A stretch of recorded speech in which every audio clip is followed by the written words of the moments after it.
בכל העולם עבדתי עם אנשים הכי מוכשרים, הכי מדהימים. היה כיף, היה אדיר. עכשיו מוות גיהנום.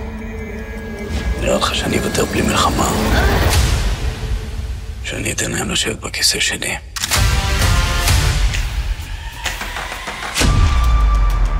אתה המפיק העצמי הגדול ביותר בישראל. לא חייב $4 מיליון. אמרתי, מה לי הפוזיציה הזאת, דודי? זה לא מסתדר בסיפור שלי. Let the party begin. אני ממש לא הייתי רוצה לדעת מה אנשים חושבים עליי. ממש קלות התחת, אבל אף אחד לא באמת אוהב אותו. Are you fucking looking at me? תסתמי את הפה שלך. אל תעלים עליי את הכל! אתה מגעיל ואגואיסט, ממלא בעצמך. עם ארי פולמן עם ציורים של הבת שלי בוויס אובר עשה 12 מיליון וססון 15 מיליון עם התלבושת של הבלבוי, אני כבר לא יודע שום דבר בקצוע הזה. באמת הגן החיות הזה.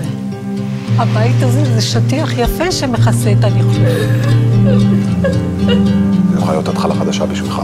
הבחירה אחת דודי, למי יש כוח להתחלות חדשות? זה אני. זו התשוקה שלי מהיום שאני זוכר את עצמי. היית מרעילה את האוכל פה, היית גומרת לו 90% מהצוות. אני חושבת שמשהו לא בסדר איתו. מה נעלמת? נעלמתי. לפעמים אמן נבנה מאוד מאוד בתקופה מסוימת.